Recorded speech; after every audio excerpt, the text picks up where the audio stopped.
kota mencari damai, berdiri indah sekolah kita.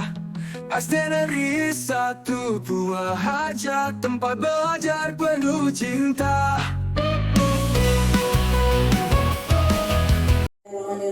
Assalamualaikum warahmatullahi wabarakatuh. Waalaikumsalam warahmatullahi wabarakatuh. Pertama kita panjatkan puji dan syukur kehadirat Allah Subhanahu wa taala, di mana hari ini khususnya saya akan melakukan diseminasi tentang budaya positif, dan terima kasih kepada Bapak Ibu yang telah menghadiri undangan dari saya. Saya ingin menyampaikan tentang budaya positif yang telah saya pelajari, yaitu materinya langsung ke materi saja, yaitu tentang budaya positif. Pengertian budaya positif di sekolah. Budaya positif di sekolah yaitu nilai dan kebiasaan di sekolah yang berpihak pada murid agar mereka dapat berkembang menjadi pribadi yang kritis, penuh hormat dan bertanggung jawab sesuai dengan profil pelajar Pancasila, yaitu beriman dan bertakwa kepada Tuhan Yang Maha Esa dan berakhlak mulia, berkebinekaan global, gotong royong, mandiri, kreatif dan bernalar kritis. Kita juga sudah tahu bahwa disiplin positif yang ada di sekolah kita secara tidak sadar kita juga sudah melaksanakan. Cuman pas pendidikan guru penggerak baru paham bahwa itu merupakan budaya positif ya. Kemudian disiplin positif dan nilai-nilai kebajikan universal. Apa yang Anda ketahui tentang pengertian disiplin? Seperti kita tahu, disiplin itu adalah ketaatan kita pada aturan yang berlaku di sekolah. Pada dasarnya kita tahu pengertian disiplin itu seperti itu. Kadang ada yang menyebutkan juga tata tertib sekolah katanya ya.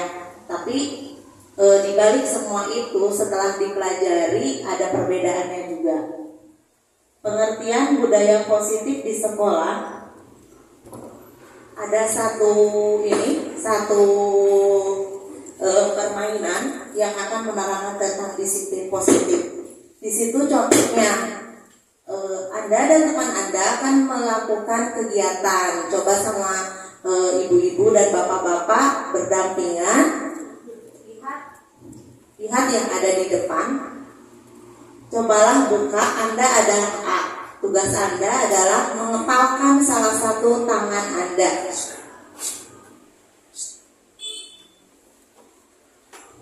Coba bayangkan bahwa Anda menyimpan sesuatu yang sangat berharga di dalam kepalan tangan Anda. Anda perlu menjaga benda tersebut sekuat tenaga Anda karena begitu pentingnya untuk kehidupan Anda. Itu yang tugas yang A ya. Kemudian tugas yang B adalah mencoba dengan segala cara membuka kepalan tangan Anda. Teman Anda boleh membujuk, menghardik, mengintimidasi, memarahi, menggoda, menggeliti, bahkan menawari Anda uang agar Anda bersedia membuka kepalan tangan Anda. Cobalah lakukan kegiatan cobalah buka di atas dengan B secara bergantian. Masing-masing A dan B memiliki waktu 30 detik saja. Sesudah itu diskusikan kegiatan ini dan coba jawab pertanyaan-pertanyaan di bawah ini secara mandiri dan didiskusikan kembali dengan rekan Anda. Bandingkan jawaban Anda apakah berbeda atau sama. Bila mana berbeda kira-kira mengapa. Nah, sekarang ibu-ibu coba sama temannya lakukan apa yang barusan diceritakan di sana.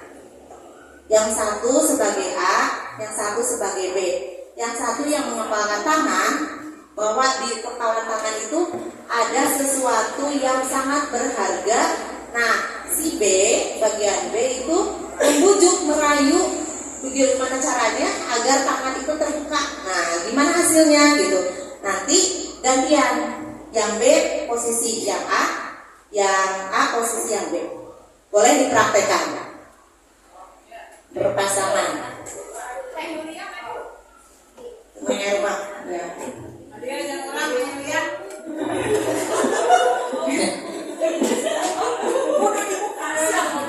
So, Bu Noni, Bu Linda bagian yang punya ini berarti merayu. Bu Linda bagian merayu suruh membuka. Gimana caranya? Mau diintimidasi, mau diiming-imingi oleh uang, terserah itu gimana. Ya. Waktunya 30 detik. Nanti dirayu, diiming-imingi uang juga nggak apa-apa.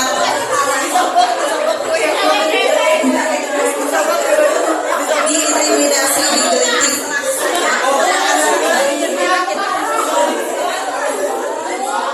30 detik untuk nanti kalau nanti pertanyaannya nanti aja ya. Sekarang ganti posisi yang tadinya ibu posisi A sekarang jadi posisi B. Coba ya. Bisa?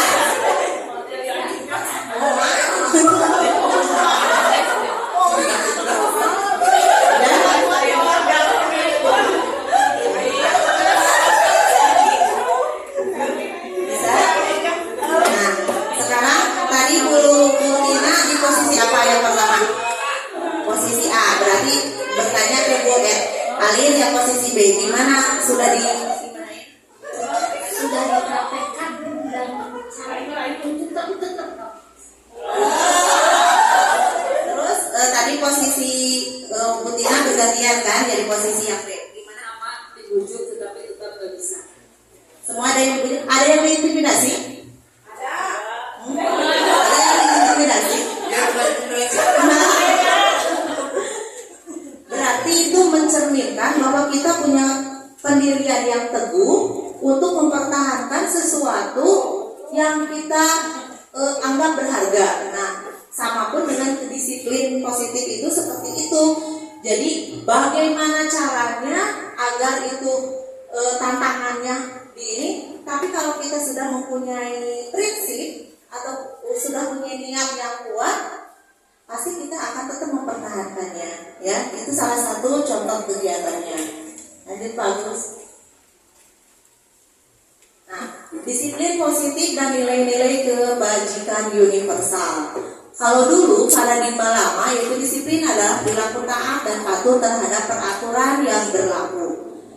Kalau sekarang disiplin adalah proses belajar untuk memunculkan motivasi intrinsik agar menjadi diri yang lebih baik lagi. Kalau dulu kita harus taat dan patuh pada peraturan kan yang berlaku. Kalau sekarang itu justru kita harus belajar untuk memunculkan motivasi intrinsik agar menjadi diri yang lebih baik lagi. Jadi kita bernilai pada diri sendiri ya. Berarti sudah baik apa belum? Nah, itu yang harus dimunculkan dalam disiplin positif. Lanjut bagus. Contohnya disiplin positif dan nilai-nilai kebajikan universal. Apakah nilai-nilai kebajikan universal yang terkandung pada kegiatan di bawah ini? Misalnya kita sering sholat duha, itu kan kegiatan keagamaan ya. Sholat duha, sholat duhur bersama, kemudian kegiatan 5S yang sapa, senyum, salam ya. Semuanya juga udah menerapkan. Tapi kan kalau dulu kita kan tidak tahu ya bahwa itu termasuk ke disiplin positif. Taunya berjalan aja seperti itu. Setelah kita pendidikan guru penggerak baru tahu, sedangkan kegiatan-kegiatan itu sering dan sudah dilakukan di sekolah-sekolah. Tujuan mulia disiplin positif, tujuan mulia dari penerapan disiplin positif adalah agar terbentuk murid-murid yang berkarakter, berdisiplin, santun, jujur, peduli, bertanggung jawab, dan menjadi pembelajar sepanjang hayat sesuai dengan standar kompetensi lulusan yang diharapkan. Posisi kontrol guru, yaitu satu sebagai pembuat merasa bersalah, teman, pemantau, manajer atau penghukum. Nah, kita sering di sekolah itu kebanyakan kalau dulu guru-guru itu sebagai penghukum ya, bila mana ada anak yang melanggar peraturan. Nah, kalau sekarang posisi guru itu ada menempati 5 posisi, yaitu sebagai pembuat merasa bersalah, teman, pemantau, manajer, dan penghukum. Kebanyakan yang kita sering kita lakukan dan sering kita alami, kalau kita dihukum oleh guru itu akan tertanam terus. Pasti ada mempunyai pengalaman di SD yang sampai sekarang pun nempel, ingat terus ya. Contohnya gini, kalau dulu kita itu takut sekali sama guru ya. Kalau sekarang lihat anak-anak sekarang, mun saur bahasa Sunda nama jika nama tubruk genan mual iya ayeuna nama. Dulu zamannya era 90-an, sekolah itu kalau kita mau jajan aja, ada guru di warung, pasti kita nggak jadi jajannya ya. Kalau sekarang guru duduk di warung main tubruk aja anak-anak sekarang. Nah, terus posisi guru juga kalau dulu cuman sebagai penghukum. Contohnya ada anak yang kesiangan. Nah, sering kita lihat ada penghukuman yang dilakukan guru, suruh berdiri di depan atau membersihkan kamar mandi ya dulu itu. Kalau enggak suruh menghormat bendera ya di depan tiang bendera.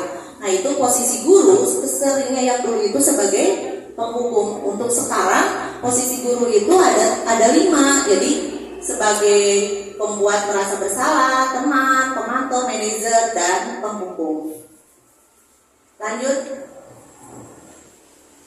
Nah, ini ada motivasi guru berbuat, guru berkata, dan hasilnya. Terus ada motivasi eksternal dan motivasi intrinsik. Identitas gagal, perilaku kontrol negatif, identitas berhasil atau sukses. Guru yang berbuat yaitu menghardik, menunjuk, menyakiti dan menyindir. Itu perilaku kontrol yang negatif ya. Kemudian sebagai posisi pembuat orang merasa bersalah, bercermin, menunjukkan kekecewaan dan mendendam ya. Terus kalau dari identitas yang berhasilnya sebagai teman yaitu membuatkan alasan-alasan untuk murid-muridnya. Kalau sebagai pemantau menghitung dan mengukur. Nah, kontrol dirinya sebagai manajer, mengajukan pertanyaan-pertanyaan. Jadi penghukum itu sebagai identitas yang gagal ya. Penghukum pembuat orang merasa bersalah. Nah, kita kadang bercermin pada diri kita sendiri di depan anak-anak. Posisi kita ada di mana? Kebanyakan ada di mana? Kalau dulu penghukum kan, guru itu sebagai penghukum. Nah, kalau sekarang dibuat sebagai yang identitas yang berhasil atau sukses, yaitu guru itu sebagai teman, pemantau, dan manajer. Hasilnya pun yang tadi saya kemukakan, kalau di perilaku penghukum dan membuat orang merasa bersalah, pasti akan tertanam ya di diri anak perilaku guru itu. Nah, bisa jadi si anak itu 20 tahun yang akan datang menjadi guru, dia bisa melakukannya seperti yang dia dapatkan waktu dulu ya. Makanya mungkin pemerintah sekarang mengurangi sedikit demi sedikit tentang perilaku-perilaku guru yang negatif mungkin ya nantinya, karena akan menjadi hal-hal atau perilaku kontrol yang negatif. Lanjut. Nah, posisi kontrol guru sebagai penghukum tadi juga sudah jelas, menghardik, menyakiti, berkata kasar atau membentak. Kita sering mendengar guru itu membentak anak-anak. Jadi secara tidak sadar anak itu merekam apa yang guru lakukan kepada diri anak. Apalagi menyakiti, menghardik, berkata kasar. Nah, misalnya gini, patuhi aturan saya atau awas, kamu selalu saja salah, selalu yang terakhir selesai gitu ya. Nah, misalnya guru gini, awas besok kalau kamu tidak mengerjakan PR sama ibu nanti diapain. Nah, itu juga kan nggak boleh ya, kata-kata seperti itu. Nantinya kan masuk ke bullying kan ya. Bullying juga bisa dilakukan oleh siswa dan guru. Kemudian membuat merasa bersalah. Bersuara lebih lembut, membuat orang yang merasa bersalah, tidak nyaman, rendah diri. Murid merasa tidak berharga dan mengecewakan orang lain. Contohnya, ibu sangat kecewa sekali dengan kamu. Meskipun pelan, halus, tapi itu kan membuat anak merasa bersalah ya. Terus berapa kali bapak harus memberitahu kamu ya? Apalagi kalau gini, berapa kali langsung tekanan suaranya tinggi. Terus contoh yang selanjutnya, gimana coba kalau orang tua kamu tahu kamu berbuat begini, itu kan secara tidak langsung ancaman ya. So, apalagi anak-anak SD. Anak-anak SD paling takut kalau gini. Mama anak orang sekolahnya. Nah, itu kan ancaman itu juga. Lanjut. Nah, sebagai teman, murid akan bergantung pada guru tersebut, membujuk murid dengan cara persuasif. Murid hanya akan bertindak untuk guru tertentu dan tidak untuk guru lainnya. Contohnya, ayo bantulah demi bapak ya. Ayo ingat tidak bantuan bapak selama ini? Ya sudah, kali ini tidak apa-apa. Nanti ibu bantu bereskan.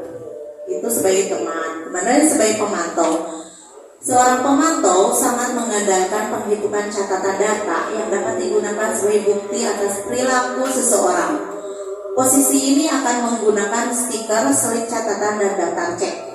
Contohnya, tetap memantau pakai poin ya. Pernah dengar kan ya, anak-anak SMP, kalau kesiangan dia dapat poin 1. Nah, kalau melebihi dari poin 5 ya, kalau nggak salah, baru ada teguran ya. Peraturannya apa? Apa yang telah kamu lakukan? Sanksi atau konsekuensinya seperti apa? Itu posisi sebagai pemantau. Kemudian posisi kontrol guru sebagai manajer. Guru tidak menyalahkan murid. Murid diajak berdiskusi untuk menyelesaikan masalahnya sendiri. Guru mengajukan pertanyaan yang bersifat menggali dan memunculkan rasa nyaman pada murid. Contohnya, jika kamu menyakitinya, apakah kamu bersedia memperbaikinya? Terus, jika kamu memperbaiki ini, hal ini menunjukkan apa tentang dirimu. Itu sebagai posisi kontrol guru sebagai manajer. Lanjut.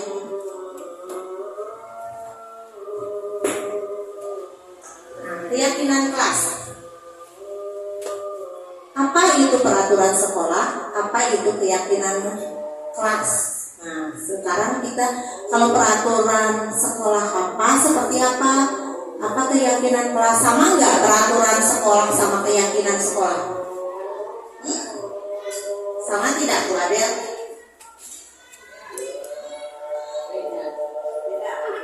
Adakah perbedaannya? Contohnya, Kalau peraturan itu dibuat oleh pihak sekolah, tapi kalau keyakinan itu dibuatnya dengan kontribusi dari semua anggota. Kalau di kelas kan semua siswa. Bu Noni?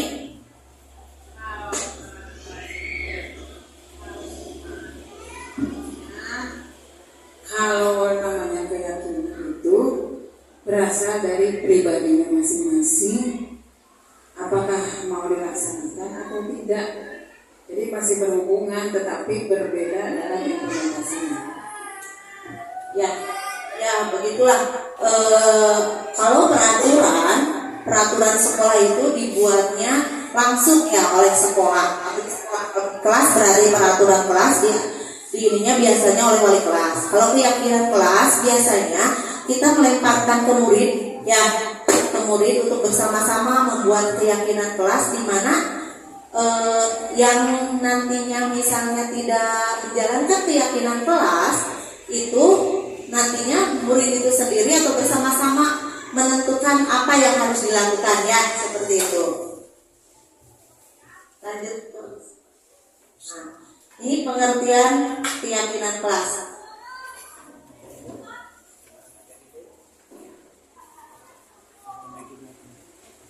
Pengertian keyakinan kelas. Keyakinan kelas adalah nilai-nilai kebajikan atau prinsip-prinsip universal yang disepakati bersama secara universal lebih dari perbedaan agama, suku, negara, dan bahasa. Itu menurut Gosen tahun 1998. Suatu kegiatan akan lebih memotivasi seseorang dari dalam atau intrinsik. Seseorang akan lebih bersemangat untuk menjalankan keyakinannya daripada hanya sekedar mengikuti peraturan. Nah, di sini ada perbedaan peraturan dan keyakinan kelas. 1. Peraturan itu bersifat rinci dan konkret. Jumlah poinnya banyak. Pernyataan bisa positif atau negatif, bersifat mutlak. Disusun oleh kesiswaan. Tidak ada motivasi untuk melaksanakan. Pernyataan bersifat khusus. Itu yang disebut peraturan. Kalau keyakinan kelas bersifat abstrak, jumlah poin sedikit, biasanya 3 atau sampai 7 poin. Pernyataan dalam bentuk positif merupakan hasil diskusi atau curah pendapat, disusun oleh semua warga sekolah. Terdapat motivasi untuk melaksanakannya. Pernyataan bersifat universal. Itu perbedaan antara peraturan dan keyakinan kelas. Nah, yang mana yang merupakan keyakinan kelas? Gambar yang sebelah kanan atau gambar yang sebelah kiri yang merupakan keyakinan kelas?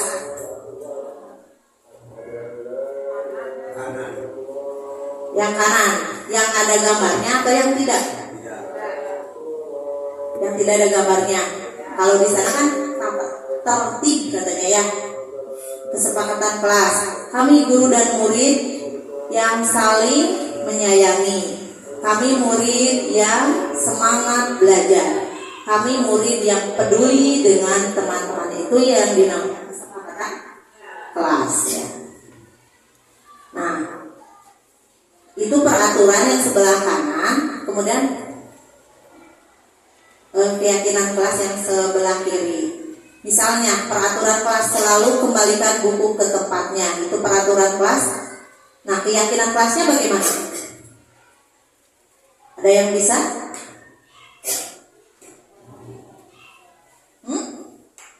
Boleh? Susi? Selalu menyimpan buku pada kita. Bisa ya. Setelah membaca atau menggunakannya dikembalikan lagi buku ke tempatnya. Nah, kalau dulu kan kata-kata peraturan dilarang, ya gitu ya, dilarang mengganggu orang lain. Berarti kalau keyakinan kelas itu masuknya ke apa?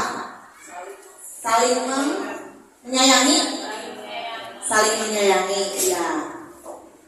Hadir di sekolah 15 menit sebelum pembelajaran dimulai. Berarti itu masuknya kalau ke keyakinan kelas apa? Tepat waktu atau disiplin ya, maksudnya ke disiplin. Itu salah satu contohnya ya. Lanjut. Dilarang menggunakan narkoba. Itu termasuknya kesehatan ya. Jadi kalau dilihat-lihat keyakinan kelas itu memang bahasanya ya, di bahasa juga udah jelas tidak ada penekanan ya. Kemudian gunakan masker, itu termasuk kesehatan dan keselamatan. Jangan berlari di kelas atau koridor, keselamatan dan keamanan. Pembuatan keyakinan kelas, langkah-langkahnya ada 5 langkah. Ya, di situ terbaca nggak? 1 apa?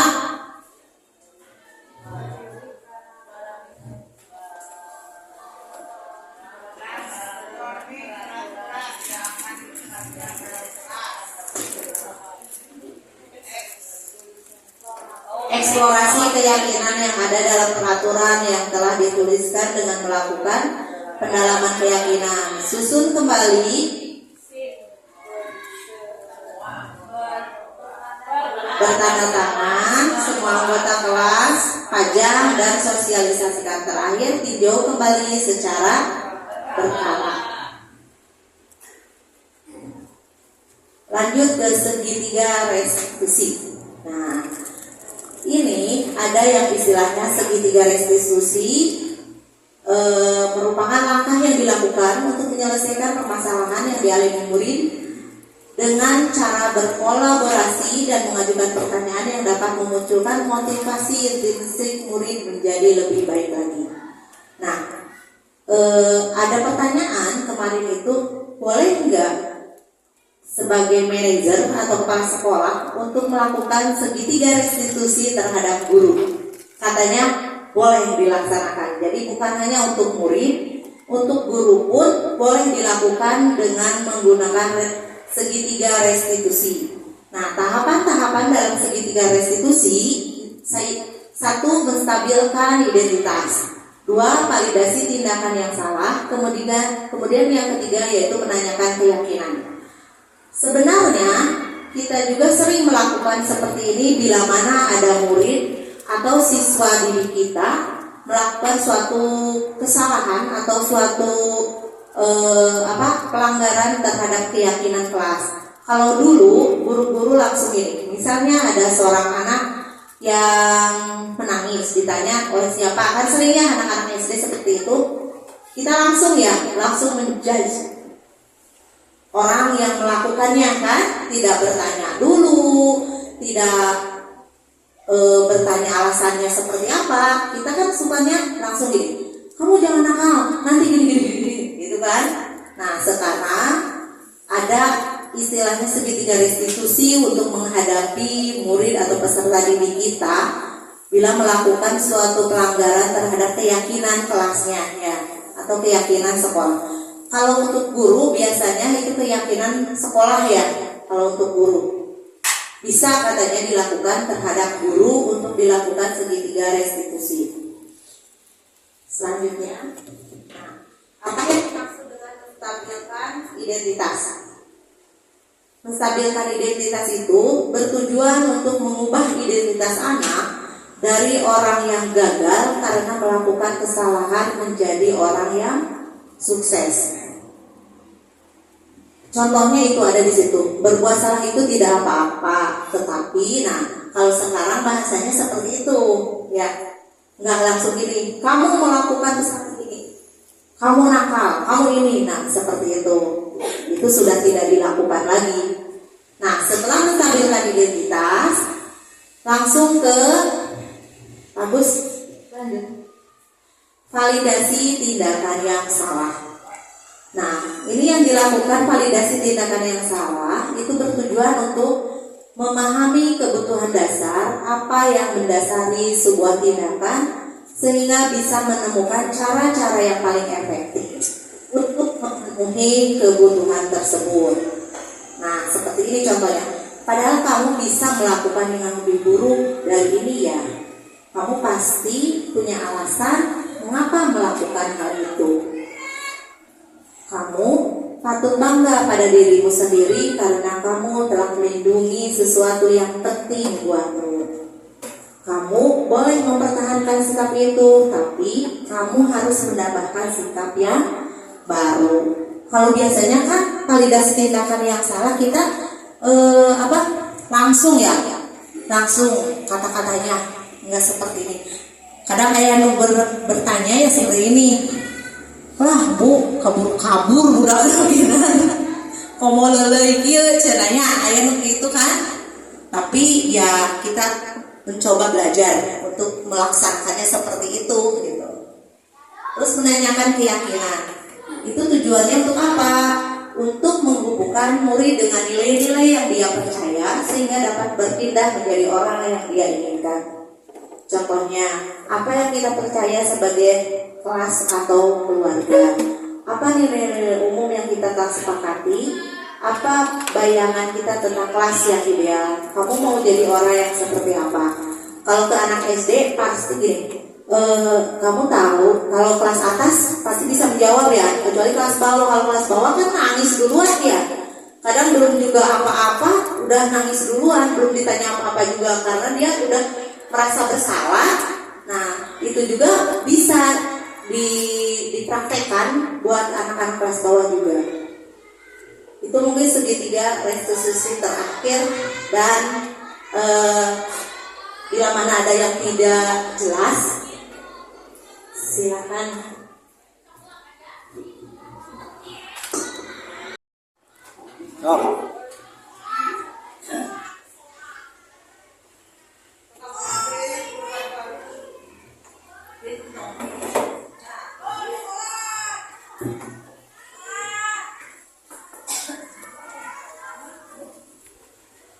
Terima kasih atas kesempatannya Ibu CGT. Yang ingin saya tanyakan adalah setelah tadi melihat posisi kontrol kita adalah sebagai pemantau yang merupakan budaya positif, tetapi setelah dilihat dari kalimat yang ada, itu kita memang bagus positif, tetapi menurut saya apakah mungkin sepaham tidak dengan rekan-rekan yang lain bahwa pemantau kita di situ ada seperti kalimat misalnya, apakah kamu tahu konsekuensinya seperti apa? Nah, pertanyaan-pertanyaan yang kita ajukan kepada murid itu sepertinya hampir sama dengan seperti pembuat rasa bersalah. Mungkin itu. Maka menurut saya mungkin yang paling jelas kita itu sesuainya harus sebagai manajer. Kalau pemantau itu takutnya mungkin seperti pembuat rasa bersalah, mungkin seperti itu, atau mungkin bisa diganti kalimatnya yang lebih enak sehingga siswa tersebut misalnya mau merubah keadaan dari yang melakukan kesalahan menjadi positif. Seperti itu, mungkin ada yang bisa ditambahkan. Terima kasih. Langsung aja, ada lagi dari Bu Noni.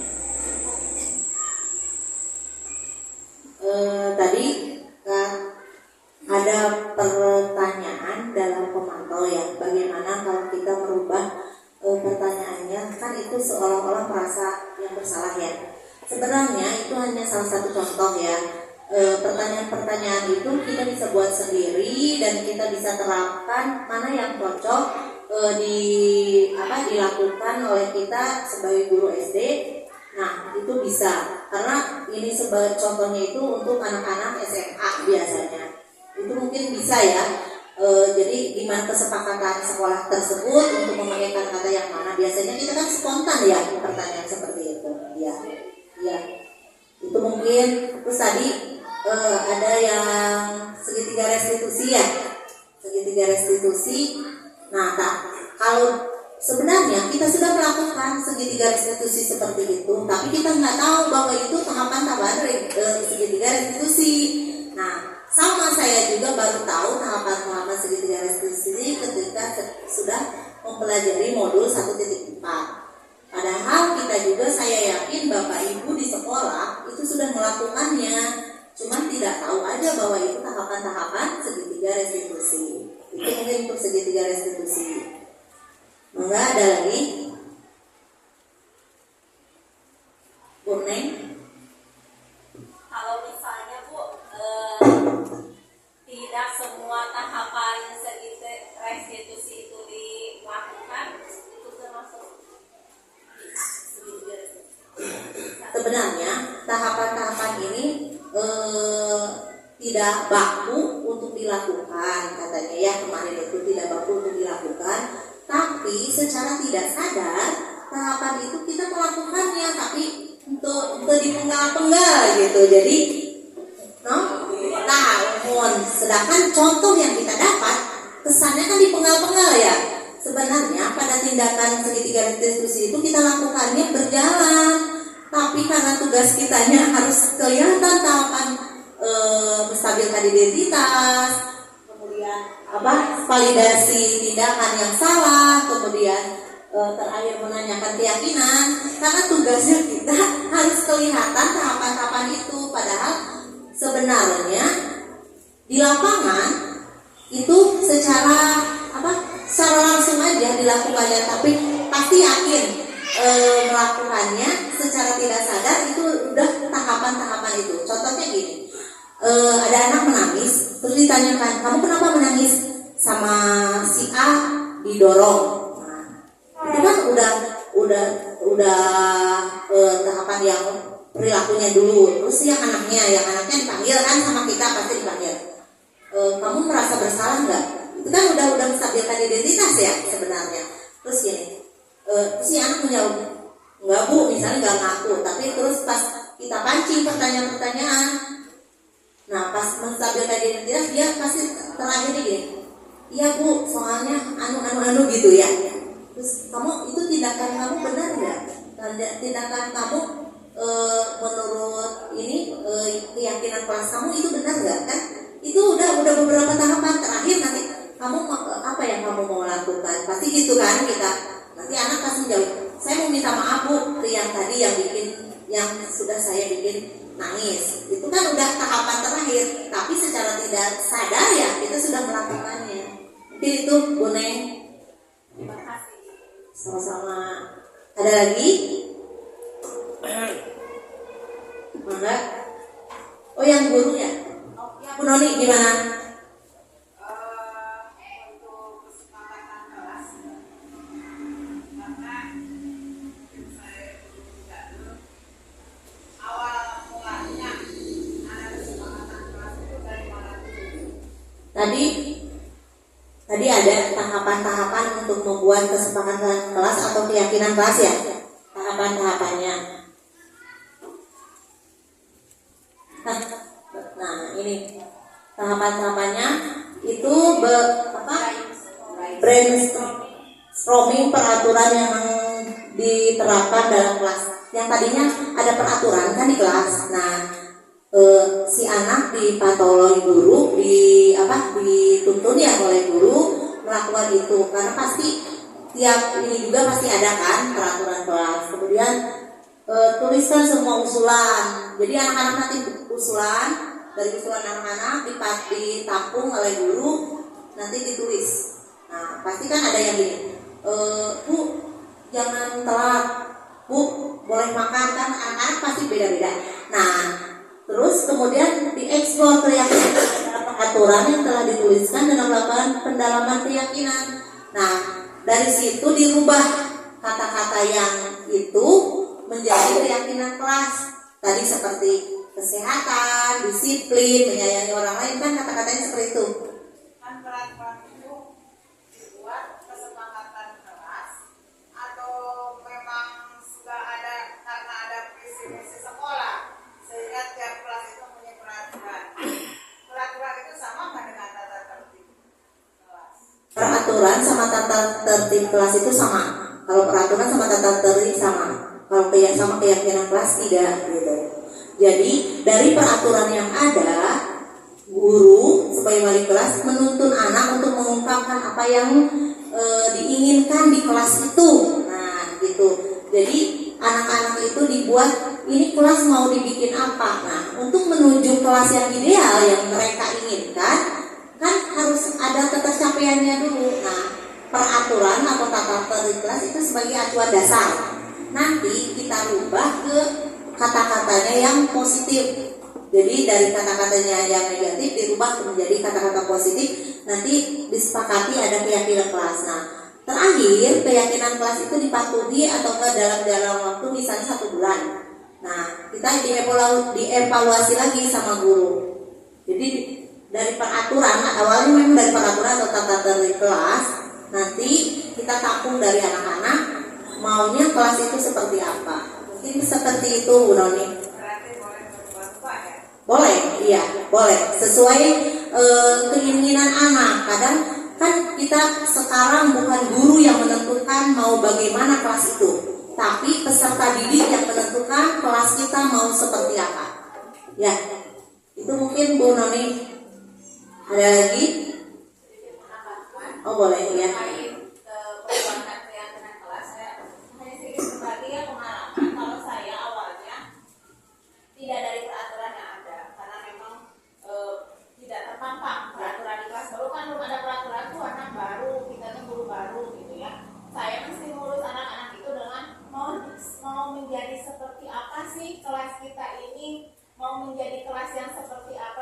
kelas kita ini mau menjadi kelas yang impian kita itu mau kelas yang seperti apa sih gitu ya ke anak. Nanti anak itu menjawab, merespon, Bu, saya ingin kelas yang nyaman, saya ingin kelas yang bikin bahagia dan sebagainya. Nah, ketika sudah tercapai atau disebutkan kelas-kelas impian mereka, baru kita bagaimana caranya untuk mewujudkan kelas yang seperti itu. Nah, nanti keluar lagi sama anak-anak itu, kita harus disiplin, Bu, kita harus giat belajar. Nah, dari situ baru langkah-langkah itu bisa diterapkan. Mungkin seperti itu. Kalau saya awalnya dulu tidak dari peraturan, karena memang kita di kelas baru, gurunya baru, siswanya baru. Jadi saya itu mesti lulus dengan bertanya, mau kelas impian kalian itu yang seperti apa? Kalian itu mau kelas yang bagaimana? Kalian mau ibu guru yang bagaimana? Kalian mau teman-teman yang bagaimana? Seperti itu. Itu mungkin Bu Roni tambahannya dari Bu Adel, di mana Bu Adel tadi bilang Bu Adel kelasnya kelas baru, peraturannya tidak ada ya. Kalau kebanyakan kan kita memang sudah ada tata tertib di kelas gitu. Ada yang seperti itu juga tidak apa-apa. Intinya kelas itu mau dibawa seperti apa keinginan peserta didik, bukan keinginan wali kelas ya. Kalau dulu kan kita yang buat peraturan, anak-anak harus patuh ya kan seperti itu. Kalau sekarang tidak, jadi kelas itu dibuat senyaman mungkin untuk anak. Jadi ditanyakan anak itu kelasmu seperti apa. Terus nanti juga kan suka ada reflektif. Kita kan pahamnya refleksi itu dari teman sejawat, bukan dari anak. Padahal penting dari anak melakukan refleksi juga. Jadi anak itu nanti ibu harus seperti apa nanti, maunya seperti apa. Jadi sekarang guru itu hanya menuntun untuk anak belajar yang tidak keluar dari jalur ya. Kalau sekarang jadi kelas itu untuk anak mau dibuat apa seperti apa gitu. Itu mungkin Bu Noni. Ya. Ada lagi? Boleh. Assalamualaikum warahmatullahi wabarakatuh. Kan sebelumnya itu kegiatan kelas atau kesepakatan kelas itu peraturannya. Nah, sebelumnya memang saya yang beberapa kali pergi kelas itu membuat peraturan dengan sanksinya, nah supaya berjalan dengan peraturan itu. Nah, dikarenakan sekarang diubah menjadi keyakinan atau kesepakatan kelas, istilahnya apakah boleh itu ada konsekuensinya ya dari keyakinan kelas itu. Misalnya itu gimana kalau tidak pikir atau ada yang gaduh, itu gimana? Nah, itu kan apakah boleh itu ada konsekuensinya atau bagaimana dan bentuknya seperti apa supaya tidak menjadi guru atau Penghukum ya. ya. Nah itu biasanya kita kembalikan lagi ke anak. Jadi bukan kita yang memberi konsekuensinya, tapi anak sendiri nanti. Misalnya Bu kalau buang sampah sembarangan, misalnya seperti itu ya. Ada yang membuang sampah. Nah ada tim kontrolnya nanti anak-anak tersebut. Jadi anak-anak yang mencatat ininya, terus kesepakatan bersama juga apa konsekuensinya, boleh juga asal bukan dari gurunya. Ya. Ada lagi? Sudah? Alhamdulillah sudah cukup ya. Terima kasih atas atensinya kepada Bapak dan Ibu Guru untuk berjalannya pelaksanaan diseminasi tentang disiplin positif. Akhirul kalam, wassalamualaikum warahmatullahi wabarakatuh. Di kota Banjar damai, berdiri indah sekolah kita. SD Negeri 1 buah hajat, tempat belajar penuh cinta.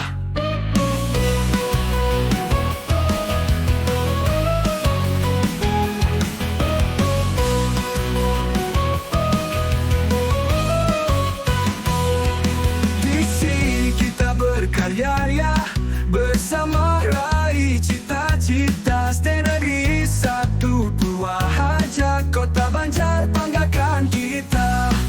Guru-guru penuh kasih, mendidik dengan penuh semangat.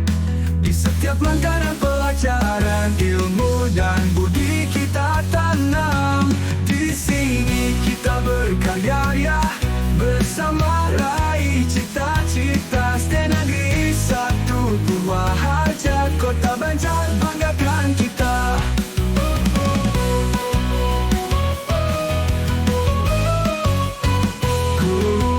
Guru penuh karya, bersama raih cita-cita. SD Negeri 1 Purwaharja, Kota Banjar banggakan kita. Guru penuh kasih, mendidik dengan penuh semangat. Di setiap langkah dan pelajaran, ilmu dan budi kita tanam. Dengan tekad dan cinta yang membara, kita melangkah penuh bahagia. Bersama teman, bersama sahabat, mewujudkan mimpi yang hebat. Di sini kita berkarya ya, bersama